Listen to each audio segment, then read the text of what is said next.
Europeans to set foot on Australian soil was a convicted criminal. Transportation, as this practice was known, was basically just a step down from the death penalty. Even though these criminals were rarely sent away for the rest of their lives, the sentence meant being crammed into prison hulks, which were these massive floating prisons made from a decommissioned ship. This was how they waited for a boat to come and take them away. The conditions on these were dirty and overcrowded with very little food and water. Then once they were on the conditions were to be better. And as they made the crossing, they also had the added risk of dying at sea. Many prisoners even passed through disease before making it to Australia. Then once they got there, life in the prison colonies could be tough as well. During their time there were two classes of prisoners. The first were the new prisoners and well-behaved prisoners who were looked after quite well with enough food to keep them going and a little freedom. These individuals would be given jobs to do, and be given a suitable role if they were a specialist and skilled in some profession. Otherwise, they'd be given work as a laborer. They still wouldn't earn any money and lived as little more than an indentured servant in order to pay off their crime. But other than that, the worst punishment would be the distance from the loved ones. For many, it was as well. Often, they'd even use this skill to get paid work in Australia after the release, deciding to stay there and start a new life. Not all of the convicts behaved themselves, however. This was the second class. If the prisoners caused trouble, the first form of discipline was to have their rations restricted, or they might be confined to a cell for days. If they kept making things difficult, they'd lose their job and be put in a chain gang, which is where their ankles would be attached to other prisoners by irons.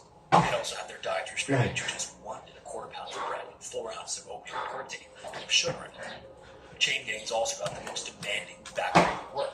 10. And then if that still was enough to keep them alive, they'd get locked away in prison when they weren't working. And if they were really unlucky, that prison would be the Sarah Island prison in Macquarie Bay in Van Diemen's Land, which is now known as Tasmania. This bay is surrounded by some of Australia's most difficult terrain. And if you know anything about Australia, you know that means it's a terrifying landscape. Escaping across it is nearly impossible. To the west is the ocean, and then to the east are uninhabited mountain ranges, cliffs, gorges, and rivers that no sensible person would try to cross. Not to mention the massive rainforest filled with dangerous animals. 4. It's also cold in the bay compared to most of the rest of Australia. Powerful winds at the coast so often to such force that they had to build a barrier wall 2 feet thick and 26 feet high to deflect them. In the winter, it also snows, and most of the rest of the time it rains. The ground is also so wet that most early farmers in that part of the world chose livestock or crops. The land was just too soaked to grow much of anything. The only place where that wasn't the case was Phillips Island, which is another island in the bay with some shelter from the wind and rain, but it's also tiny. That meant that food at the prison was restricted, and the chain gang prisoners ate almost nothing. And if you still misbehaved after getting there, there were some special punishments unique to Sarah Island. A repeat offender might be sent to a rocky outcropping off the shore to sleep out in the open. To get onto the rocks, they'd have to climb up onto them, which meant getting wet, so that they'd have the choice of a damp sleep or taking their clothes off entirely and sleeping naked in the cold, wind, and rain. But even that is not the worst of it. The worst offenders were flogged using what was known as a double cat of nine tails. It had 9 leather strands, similar to a normal one, but they were twice as heavy as normal ones, twice as many knots that were also double the usual size. Getting flogged by one of these would put a person in the hospital for months. It shattered ribs and caused severe internal bleeding, as well as deep cuts and lacerations. And afterwards, the wounds would be washed with salt water, adding to the agony. But surprisingly, it was as brutal as it was ineffective. Getting flogged usually made prisoners desperate instead of better behaved. In fact, reports from the time claim that people whipped once were more likely to get whipped again. Some of the prisoners even went on to commit crimes that would get them the death penalty, so they would never have to go through it. 2. Others, like Alexander Pierce, would go on to plan their escape. All his life, Alexander Pierce couldn't seem to keep out of trouble. 3. In 1819, when he was around 26, he was convicted of stealing 6 pairs of shoes and sentenced to be transported from Scotland, Ireland for 7 years. 4. It was probably not his first offense because the cost and time of transportation were usually used for something as simple as petty theft. So although there's no record, it's safe to assume Alex got into trouble most of his life. After sentencing, he spent 6 months in a hulk on the south side of Ireland. 6. Then, on October 3rd, 1819, he was packed onto a ship named the Castle Forts with 140 other convicts and headed to Port Jackson, near Sydney, Australia. 166 days later, on January 27th, 1820, they reached Australia and were promptly sent to Van Diemen's Land. 8. Then, finally, on March 4th, he was disembarked and given his first work assignment. Alex didn't have a special trade, though, so he was made a farm laborer in and around the Tasmanian Islands. This meant he had some freedom where he could work and be looked after, which sure not easy, but soon enough, Alex's behavior began to be a problem. Just 9 months into working with the farmer, he did his first stretch in a chain gang. It's not clear what he did, but he was given another chance shortly after. He then worked as a servant to a local constable for his next job, but again, 16 weeks later, he was back in the chain gang. Then in December, so almost a year after arriving, he got a new job at a sheep farm. This was also where he made his first attempt at escaping with 4 other prisoners. They even managed to stay free for 3 months before being sent back to prison. Unfortunately, getting captured seemed to only make Alex more eager to cause trouble. On May 18, 1821, he was given 50 lashes, confinement at night, and chain gang work for embezzling 2 turkeys and a duck. And he seemed to just continue this pattern, constantly going from easier jobs and then back to the chain gang. Eventually, this escalated, and Alex got involved in robbery and got arrested for being drunk and disorderly, stealing, and several other offenses. After which, in November of the same year, he was given 6 months in the chain gang. During this time as well, Alex had also been forging order forms to get a hold of items, maybe for trade or to use himself. In March of 1822, this fraud was discovered, and he ran away with 6 other prisoners for a second time. He managed to stay free for another 4 months. When he was finally captured and convicted, he had all of his freedoms and privileges taken away. But worst of all, Alex had finally done enough to be sent to the opposite side of the island. You see, up until then, Alex had landed himself back in the prison of Hobart, which is the most popular area. This time, he was taken to the remote and brutal Sarah Island prison, and he wouldn't be given another chance this time. At this point as well, he had 4 years left of his sentence. That would be 4 long years doing the most brutal, backbreaking work with very little food and the possibility of more lashes if he did something wrong. It looks like this possibility was too much for Alex to bear, because only a month later, he would attempt to escape again. But this time, things got a lot nastier. On September 20th, 1822, after arriving at the prison, Alex was one of several chain gang prisoners sent to the eastern shore of the harbor for a work assignment. Luckily for him, prior to his arrival, some other prisoners had been planning an escape attempt. It's not clear if Alex landed in the group by chance or if he'd found a way to work his way in, but either way, the men behind the scheme, Robert Greenhill and Matthew Travers, had a long history.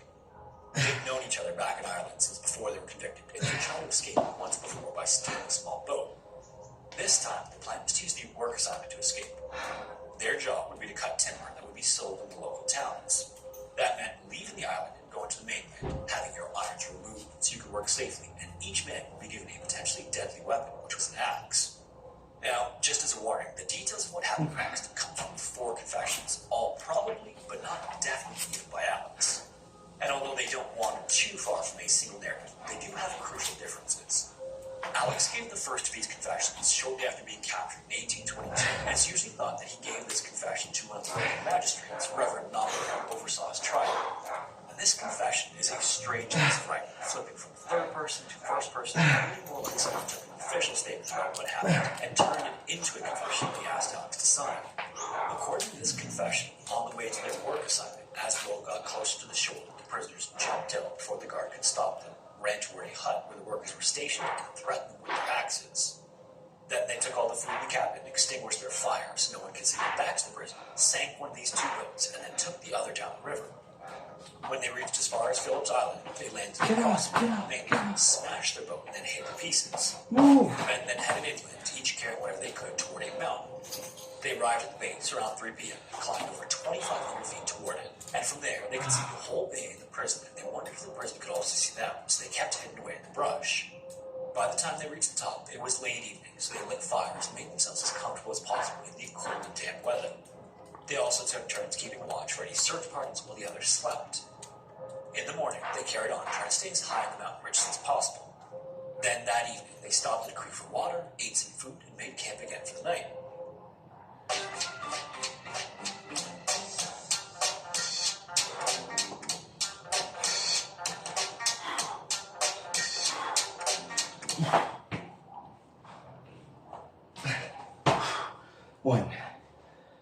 Day 3 of the escape was when it became a struggle for all of them.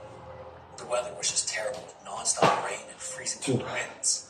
These continued into the next day as they trudged through the thick forest and occasionally crossed rivers, which soaked them even more than the constant rain. And when they could see out, it was foggy and difficult to figure out where they were going.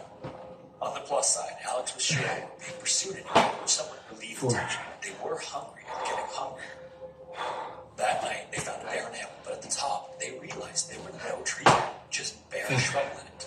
That meant there was nothing to eat there. It was so empty, they couldn't even find so much as a lizard to catch and cook.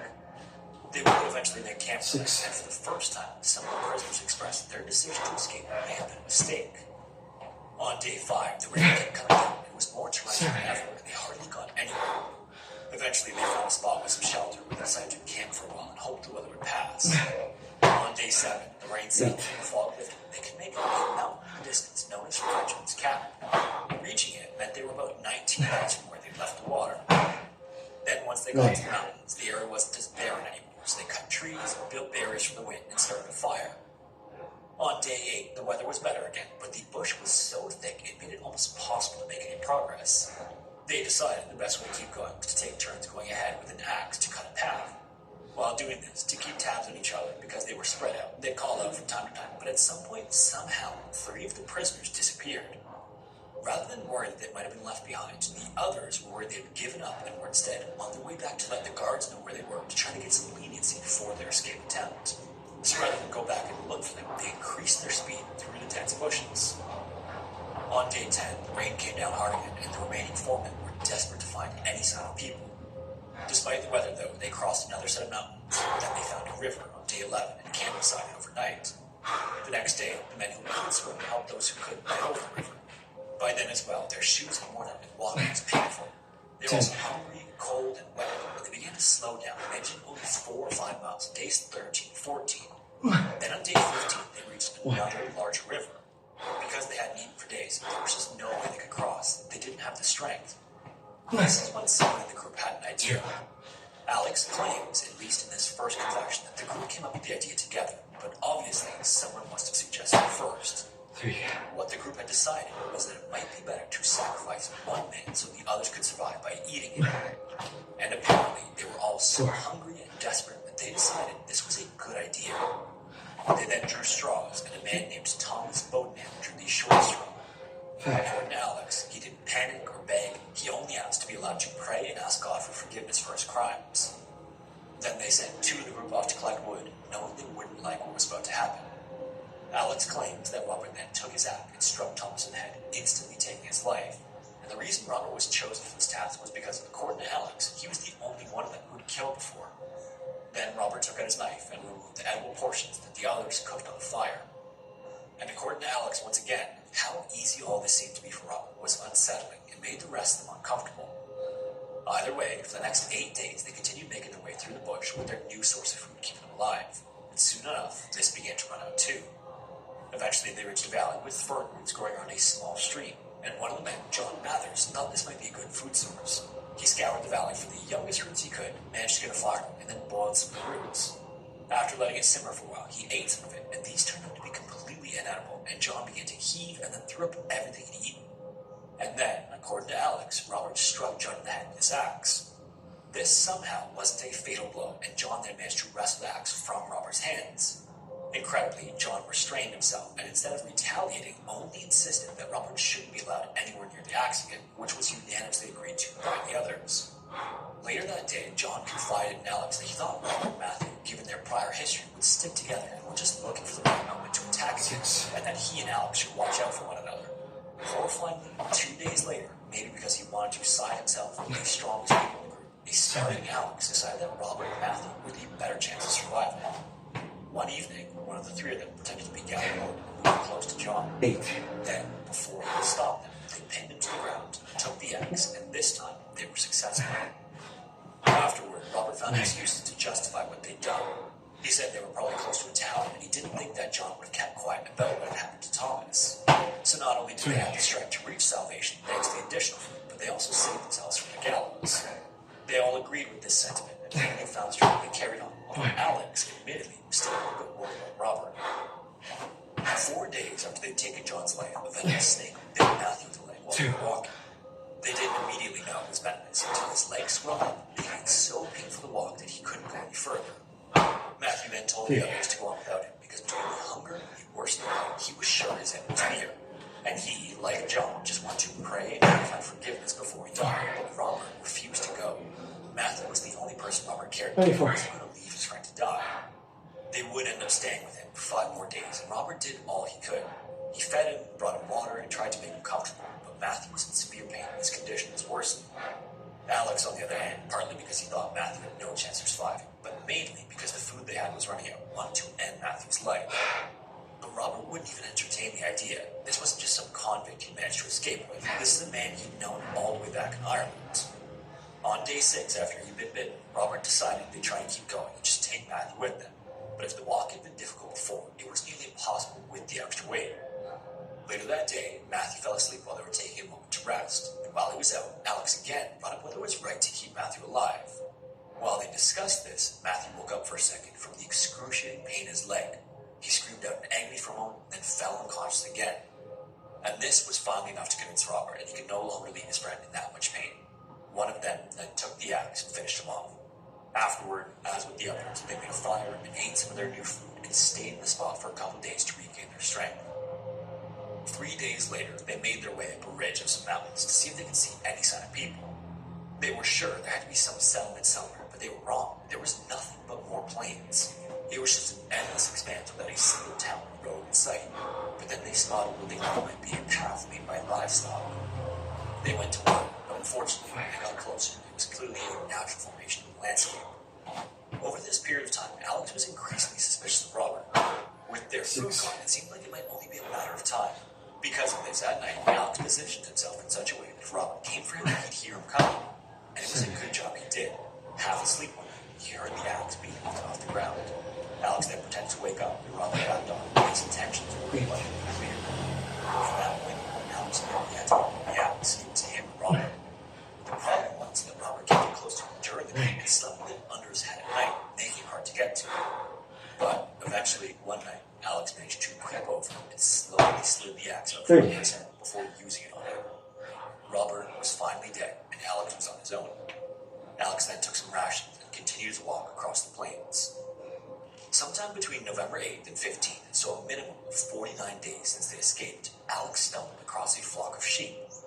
By sheer luck, this was the farm of the shepherd he was taken in by while working as a laborer months ago. The shepherd didn't even recognize him at first. He was filthy, his beard was long, his clothes were torn so severely he was almost naked, and he was so thin he looked like a skeleton. But after a short confrontation, the man realized it was Alex and offered to help him. After 5 days in his care, Alex thanked the shepherd and then stocked with supplies and made his way down the road to another man he knew in the area. He built this man's hut 6 months early while still a prisoner. This man was part of a small enterprise and he invited Alex to join him. Alex then spent the next 2 months working with him as a bushranger, which was really just a clever name for a sheep stealer. And then because of this, he was arrested on January 18th, 1823 near Jericho. By then, he'd been on the run for 113 days, and he'd made it almost the entire distance across the island. So that is the first version of the events. Alex's second version might not have even come from him. It's claimed he made this confession while he was in the prison hospital after he'd been captured and sent back. And he apparently told this story to one of the prison officials, and it was written in the prison's record books. Unfortunately, those are likely lost to time, so all we have are 2 slightly different sources, both of which come from the events of a deposition given to the British House of Commons by an assistant surgeon who claims to have been there when Alex confessed. In this second story, Robert is the villain right from the beginning. In this version, a different man was the first to be killed after Robert suggested it because the man supposedly volunteered to be one of the prisoner floggers. In this version as well, it was Robert who introduced the subject of cannibalism. He claimed he'd seen it done before and that it tasted like pork. Another key difference in this version is that Robert had no issue killing Matthew. It was even Robert who told Alex to do it. Now, whether this was a genuine confession or not, the author, whoever it was trying to put as much blame on Robert as possible. Then, a third confession supposedly took place while Alex was ready to be executed. The jailkeeper was said to be the one who Alex told this new version of events. This time, it's less harsh on Robert again. Like in the original confession, the first death was a group decision. Straws were drawn, and Thomas was the first to go. But Matthew, not Robert, is the one who took his life. John was also killed after drawing straws, but he wasn't ambushed like in the original version. Then, like the second confession as well, Robert suggested Alex finish Matthew off to end his suffering. In this version, it seems more like a mercy killing than an act of evil. Either way, Alex confessed, or so it seems, a fourth and final time. This final confession was one that a reverend delivered to the crowd at Alex's execution. The The Reverend claimed he just got the version from Alex moments earlier, so Alex had no reason to lie. And during this, Alex also confessed to another crime. In this final version, Thomas was the first to die, but it was told as if he didn't have much choice. The group apparently ganged up on him, and after it was done, they were all forced to eat some so that none of them could claim to be innocent. And the rest of this confession is more or less similar to the first confession. The truth is probably somewhere in between, and especially difficult to discern, given how long ago it was and the available information. However, the story isn't over, and this next part may change your mind about which version of events you think is most likely. This is because it wasn't that first escape attempt that led Alex to the gallows. What? After being captured, Alex was sent back to Sarah Island to await trial, and he probably knew his chances of returning to Ireland anytime soon were low. Still, he settled back into his routine of working in the chain gangs. He had the same job as before, chopping wood on the mainland, but this time his ankle hadn't stayed firmly on and he was attached to another man. On November 13th, 1823, he was sent to work on shore and chained to another man named Thomas. He usually shared his name with Thomas, and despite being linked together, Thomas was eager for them to escape. According to Alex, Thomas knew he managed to escape once, so he would constantly begged him to run away with him, and Alex refused. Then, when Thomas showed Alex he'd smuggled some fish hooks, a knife, and some burnt rags for lighting fires in the jail, Alex decided it was time to make another attempt. When their guard was out of sight for a brief moment, the two ran for it, each carrying their axes. They then spent 3 days wandering around the area, reaching a river known as King's River on the 16th. At that point, they were roughly 10 miles from where they'd run. Soldiers were also out looking for them this time, so they waited for 3 days hiding in the woods. Then at some point, some sort of argument took place. They were hungry and hadn't made much ground, and the argument made Alex so angry that he decided to take Thomas's life.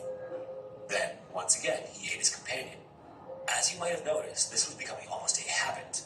He stayed there for the rest of the day and that night before deciding to simply go back to turn himself in. This was his second escape from Sarah Island and his fourth escape attempt overall, and it would also be his last escape. Alex was convicted of the murder of Thomas and hanged at 9 a.m. on July 19, 1824. Afterward, he was taken away and dissected in the belief that they might find some physical reason for why he'd become a cannibal. His skull was eventually bought by an American phrenologist, Dr. Samuel George Morton, who was certain the lumps and bumps would explain why he did what he did. His skull is now at the Pennsylvania Museum of Archaeology and Anthropology. So after hearing everything, which version seems more likely? Was Alex hiding something deep within him that drew out a cannibalistic tendency? Or was it just a coincidence? Was cannibalism just a means to survive on both occasions? I'd be curious to hear your thoughts down in the comments. If you have a story suggestion, feel free to submit it to the forum found in the description, and hopefully I will see you in the next one. It's actually back during the repressive Duvalier dictatorship period all the way back in 1980. Ever since then, for more than 40 years now, Haiti's GDP per capita has either decreased continually or remained largely stagnant, while the Dominican Republic has continually exploded upwards. So, clearly, while deep historical factors have played a role in Haiti's crippling poverty and instability today, the very clear economic divergence between Haiti and the Dominican Republic didn't actually start happening until fairly recently, after 1968. And there are probably many reasons for that. For one, foreign investors like investing in countries that are politically stable over ones that are not. And Haiti has continued being chronically unstable ever since 1986. After the repressive 29-year-long Duvalier regime was overthrown that year, the Haitian military established a transitional regime until the first open and free elections in Haitian history were held in 1990, which resulted in the first election of Jean-Bertrand Aristide, the first democratically elected leader of Haiti's modern history. However, he was only able to serve as the country's president for 7 months until September of 1991, when the military decided to launch another coup and overthrow him, which led to the Clinton administration in the United States to initiate an economic blockade of Haiti with new trade restrictions that impoverished the country even further. And that eventually, the Clinton administration authorized a new American military intervention into the country in 1994 to topple the military junta from power and restore Aristide back to the presidency. The United States sent 2 aircraft carriers to Haiti and more than 20,000 troops during Operation Uphold Democracy in 1994. And then, faced with this overwhelming firepower, the Haitian military junta collapsed and conceded power to avoid a war they knew they would lose. Aristide was then reinstated as the country's president, and then he would win re-election again for another term in 2001. But then, after the United States military intervened to restore him to power, and after Aristide won his next election again in 2001, he would end up doing something that would really, really piss off both the United States and France. He didn't start committing massive human rights violations. He didn't start any wars or start any trade disputes. What he did was far worse. He had the gall in 2003 to become the first, and so far only, leader in Haiti's entire history to formally demand that reparations be paid to Haiti from France over the indemnity and the double debt that they had forced upon them all the way back in 1825. Aristide demanded that France pay Haiti nothing less than $21 billion in reparations, a figure that was at the time more than 4 times greater than the entire Haitian GDP. Within only months of him making this demand, far-right paramilitary rebels in Haiti began launching an extremely successful rebellion in the country. And some of these rebels had allegedly received previous training from U.S. Special Forces. By February of 2004, these rebels had captured Haiti's 4th and 2nd largest cities, and they were beginning to lay siege to the capital, Port-au-Prince. As the rebels began breaking into and sacking the capital on the 29th of February, diplomatic security service officers from the United States arrived at the Haitian presidential palace. And what followed next between them is unclear and deeply controversial. According to most American government officials, Aristide chose to then voluntarily resign as Haiti's president and wanted to escape from the country as the rebels broke into the capital. He allegedly agreed to be transferred to Haiti's primary airport, escorted by U.S. security personnel, where he then boarded a plane and was flown directly to the Central African Republic to live a new life in exile. However, there are tons of conflicting accounts as to what exactly happened. According to Aristide himself, the American officials who came to him on that morning pressured him into immediately resigning, saying that if he didn't, the rebels would break into the palace and murder him and his entire family. Aristide claimed that he was forced to resign, kidnapped by American forces, taken at gunpoint to the airport, and then flown out without any knowledge of where he was actually going, where the French managed to convince the Central African Republic to accept him live on the plane as the events were continuing to happen, where he was then forcibly flown into exile against his will. These allegations from Aristide have also been pretty heavily supported by the actions of the Americans and the French that surrounded the timeline of his removal from power. Very notably, the United Nations Security Council, of which France and the United States are each permanent members, rejected an appeal from the Caribbean community on the 26th of February 2004 that would have sent international peacekeeping forces to Haiti to stop the rebellion before Aristide had actually resigned. Then, only 3 days later on the 29th of February, merely hours after Aristide had resigned under these dubious circumstances, the United Nations Security Council suddenly voted unanimously with both French and American approvals to authorize an armed intervention into Haiti. Immediately after Aristide's resignation in exile, Haiti's Supreme Court Chief Justice named Boniface Alexander succeeded him as the acting interim president. And, wouldn't you know it, Alexander also immediately withdrew Haiti's demand for the $21 billion worth of reparations from France that Aristide had made himself only months previously. And no official Haitian government demands on the reparations have been made ever since. The very next day, 1,000 U.S. Marines were suddenly deployed to Haiti to restore order, while French, Canadian, and Chilean troops came the following morning. 18 years later, in 2022, a damning report released by the New York Times, including direct testimony from the former French ambassador who was serving in Haiti back then in 2004, concluded that the events of February 2004 in Haiti amounted to nothing less than a coup d'etat sponsored by France and the United States to overthrow the democratically elected government of Jean-Bertrand Aristide in order to crush Haiti's demands for $21 billion worth of reparations from France. Then, after Aristide was pushed into exile in Africa, the United States passed over the responsibility of maintaining the peace in Haiti to the French and then later to the Brazilians as the United Nations Stabilization Mission in Haiti, better known by its French acronym as MINUSTAH. Led by the Brazilians for nearly all of its history, MINUSTAH was initially tasked with simply restoring law and order and democracy to Haiti by creating the conditions required to host new elections again. MINUSTAH and thousands of foreign troops from all over the world would remain in Haiti all the way until 2019. 15 years later, after they arrived, as Haiti's stability always seemed forever out of reach, mission creep set in, and more disasters kept befalling the chronically unfortunate people of Haiti. You see, across the 1990s and 2000s, it was continuous political disasters, coups, rebellions, and foreign interventions that kept hobbling Haiti's ability to develop. Events that were all nearly absent within the Dominican Republic. But in the next decade across the 2010s, it would become Haiti's unique geographic problems that would contribute more to the pace of continuous disasters holding the country back. Because while thousands of foreign troops in Haiti under MINUSTA could change Haiti's political stability through force, they could do nothing to alter Haiti's geographic instability.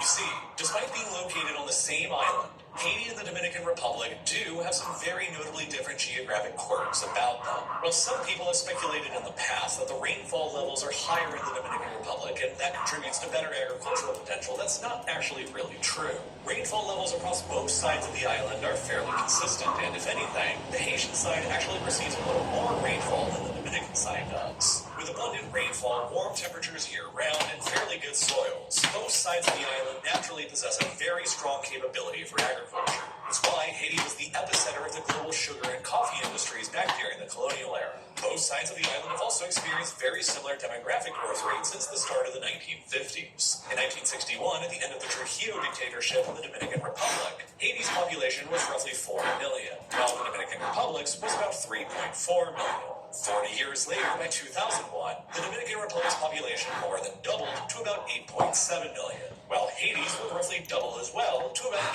8.5 million, while both would keep on growing from there at similar rates to their current populations in 2023, of about 11.8 million people in Haiti and 11.3 million people in the Dominican Republic. However, despite the two having very similar levels of demographic growth and very similar total population sizes, Haiti is only about half of the Dominican Republic's geographic size, which means that Haiti has always been significantly more densely populated than the Dominican Republic has been.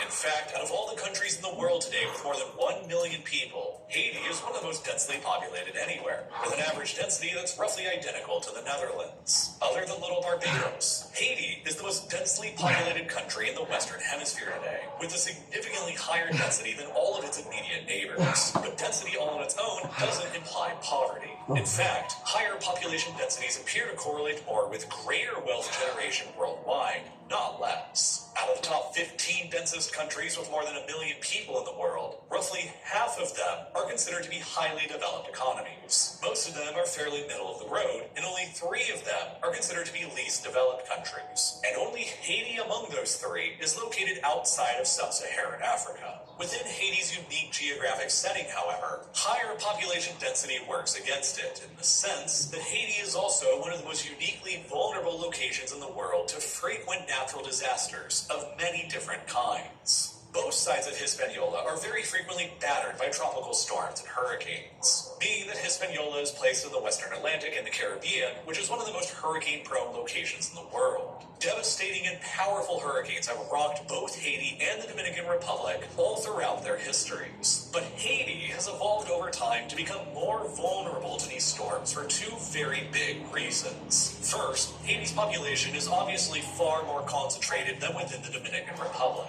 which makes them more vulnerable to higher levels of damage whenever these storms hit the island.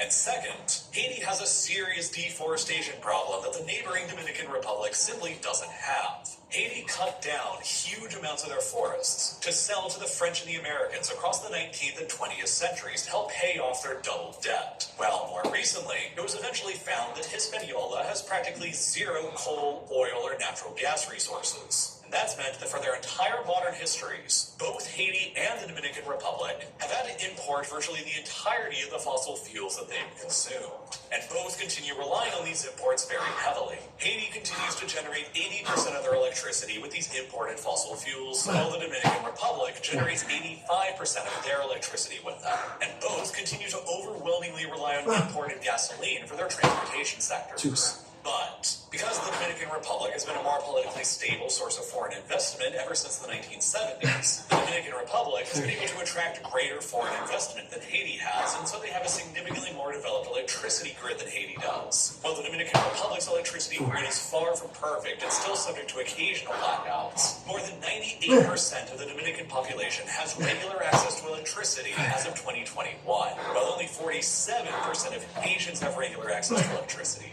Haiti is therefore one of only 2 countries worldwide outside of sub-Saharan Africa where the majority of people still don't have any access to electricity. The only other one being Papua New Guinea and Oceania. And because of this, the majority of Haitians continue relying instead on burning wood for charcoal as their primary source of energy, which has also obviously exacerbated what was Haiti's already bad deforestation problem. As of 2023, it's currently estimated that because of these factors, only about 12% of Haiti's land continues to be covered by forest, which is down from about 60% forest cover only a century ago back in 1923. The neighboring Dominican Republic right next door, however, continues to have about 44% of its much larger landmass covered by forests. This huge difference between them becomes extremely evident when you look at the border between them today, which, even without the wall that's currently being constructed between them, is one of the most obvious political borders anywhere in the world to spot from the air or from space, because the Haitian side has virtually 0 trees whatsoever, while the Dominican Republic side is still covered by thick forests. The trees literally begin and end precisely where the Dominican Republic begins and ends. Haiti's deforestation problem then further increases the country's vulnerability to hurricanes and tropical storms, because without all of the trees and their deep roots planted in the soil, Haiti's soil is much more vulnerable to erosion. And so, when hurricanes and tropical storms hit the island, the Haitian side experiences more catastrophic floods, landslides, and mudslides than the Dominican side does. And so, because of its much greater population density and its much worse deforestation problem, Haiti is more vulnerable to destruction from hurricanes than the Dominican Republic is, despite them each being present on the same exact island. But Haiti also has another extremely serious geographic handicap that is largely absent in the neighboring Dominican Republic: the existence of very active tectonic fault lines that run directly through their most densely populated areas. You see, the island of Hispaniola exists at the geologic intersection of the North American tectonic plate to the north and the Caribbean tectonic plate to the south. 2 major fault lines run across the island in the south and the north. And when you overlay a map of the island's population density and political borders over these fault lines, you begin to see the major problem. Haiti is more than twice as densely populated as the Dominican Republic, and the most densely populated part of the country is located precisely along this southern fault line. The Dominican Republic has a more spread out population, and the Dominican Republic's biggest city, Santo Domingo, is safely located in the southeast of the island, far away from both of the fault lines. And across recent history, this northern fault line has been the more dormant of the 2, with very few notable events over the past several centuries. This has meant that the Dominican Republic's second largest city, Santiago de los Caballeros, has been spared from any very big earthquakes, just like the Dominican Republic's largest city has been as well. And then, on the other hand, Haiti has not been as fortunate. It appears that the southern fault line that runs through the island goes through alternating periods of intense seismic activity and long dormant periods in between. It was very active during the French and Spanish colonial periods and caused frequent devastating earthquakes back then. But then, it remained largely dormant for a very long period of 240 years, until the unfortunate year of 2010 came around. In between that time, the Haitian people started caring less about a potential future earthquake that might or might not have happened during their lifetimes, and started caring more about the frequent hurricanes that battered them nearly every single year. And so, they began building their homes out of concrete and cinder blocks that were better at resisting the strong winds of hurricanes in comparison to homes built out of wood that would have been better at resisting the tremors of an earthquake. And then, in 2010, after 240 years of dormancy, the southern fault line unleashed a catastrophic earthquake that shook the nation of Haiti to their core. The epicenter of the quake struck nearly 16 miles away from Haiti's capital and largest city, Port-au-Prince. The homes that were poorly built with cement and cinder blocks to resist hurricanes came crashing down, and an estimated 250,000 Haitians lost their lives. making the 2010 Haiti earthquake the single deadliest natural disaster of the entire 21st century so far, and something that the neighboring Dominican Republic was almost completely spared from. And in addition to killing around 250,000 people in Haiti, the 2010 earthquake caused an estimated $8.5 billion in economic damage to the country as well, a figure that represented nearly 3/4 of the entire Haitian GDP at the time. The Brazilian-led MINUSTA, still present in Haiti from the 2004 rebellion and coup, was forced into extending their stay for longer in the country in order to deal with the sheer apocalyptic scale of the humanitarian disaster after 2010. And then, almost immediately after the earthquake ravaged Haiti, disaster struck the country yet again. Foreign aid workers from all around the world came to Haiti after the earthquake to assist with the United Nations response and recovery efforts. But it's believed that only months after the earthquake happened, United Nations peacekeepers from Nepal who came to assist MINUSTA in Haiti accidentally introduced cholera to the country, a bacterial disease that mostly spreads from unsanitary water and food. The introduction of that disease to Haiti then sparked what also became the deadliest cholera outbreak of the entire 21st century as well. Over the next 9 years, up until 2019, nearly 820,000 people in Haiti would become infected by cholera, while 10,000 of them would die from the disease. And then, as the cholera outbreak was raging and the country was still reeling from the catastrophe of the 2010 earthquake, came Hurricane Matthew in October of 2016, a Category 4 storm that was the third strongest hurricane ever on record to strike Haiti. That storm killed another 546 people in Haiti, caused another $2.8 billion more in economic damages, destroyed more than 200,000 people's homes, and exacerbated the country's still ongoing cholera epidemic even further.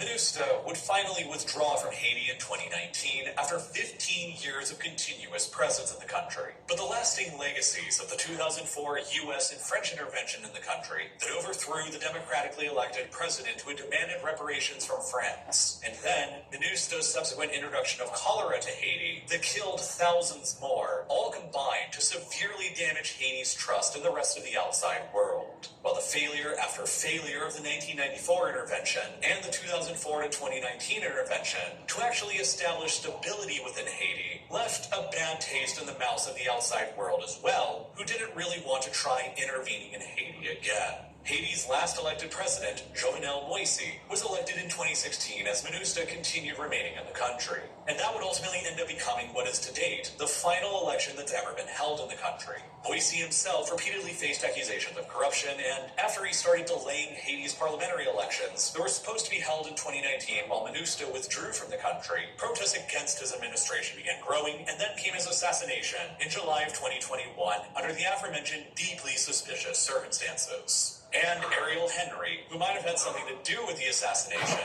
rose to power in his place without any election afterwards. Then, only 2 months after Moïse's assassination and the rise of Henry, the southern fault line running through Haiti triggered again and caused another catastrophic earthquake in Haiti's Tiburon Peninsula that killed more than 2,200 people and caused another $1.7 billion in estimated economic damage. And that is what established the conditions for the gangs in Haiti to begin carving out their control of about 90% of the country's capital. Haiti's current status as a failing state, and the United Nations deciding that yet another armed intervention into the country was necessary just a few months ago.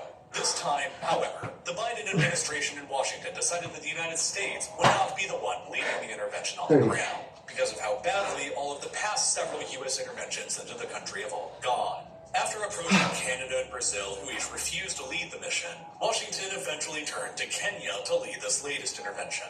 Kenya does have significant experience with previous UN peacekeeping operations and, more importantly, the Biden administration was able to convince them to lead this new intervention into Haiti by putting up $100 million worth of funding to cover it, in addition to agreeing on a 5-year defense cooperation agreement with Kenya that offered up unspecified U.S. support for Kenya in their own ongoing war with al-Shabaab in neighboring neighboring Somalia. So, in exchange for increased American support fighting against al-Shabaab at home, and knowing that Kenyan soldiers can earn much higher wages as a part of UN peacekeeping operations than they otherwise could within the Kenyan armed forces, Kenya has agreed to lead the charge into Haiti and deploy 1,000 of their own police officers and soldiers as a part of this newest UN intervention. Their mission will be to reclaim the control of Port-au-Prince from the gangs who currently dominate the city and restore the authority back to the Haitian government so that elections, continually delayed ever since 2016, can finally take place again. But doubts abound as to how successful this Kenyan-led intervention into Haiti will actually end up being.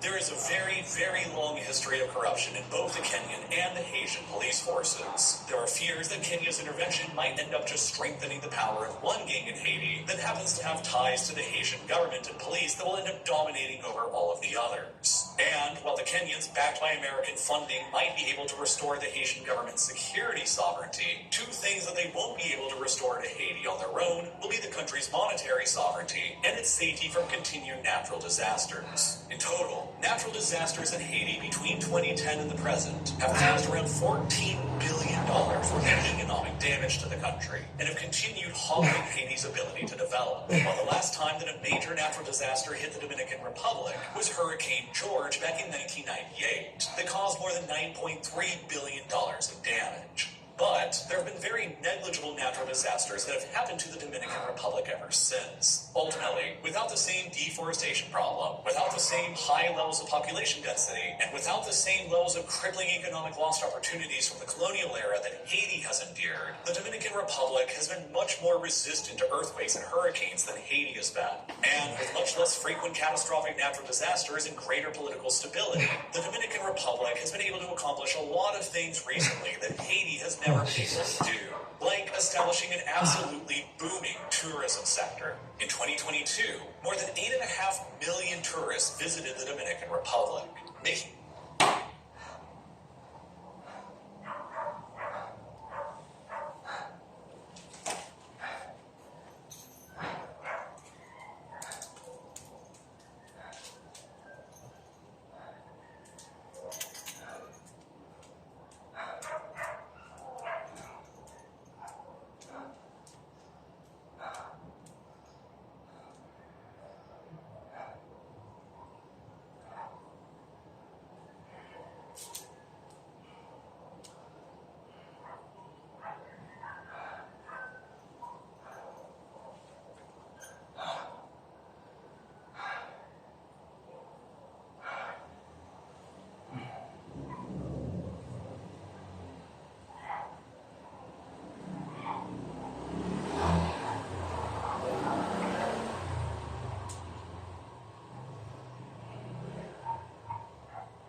Lord, thank you for life. Thank you for dogs. Thank you for everyone watching. I don't know why they would watch up until this point, but I thank you for their lives. I thank you, Lord God, for their families. And Lord, I just speak blessing.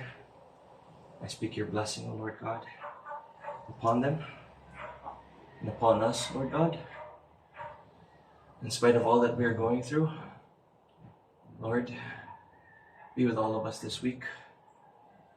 Be with us especially this week, O Lord God, with every responsibility that we have. We just commit our ways to you, and we thank you, Heavenly Father, that you would establish our thoughts. And so, Lord, continue to be with us. In Jesus' name, amen.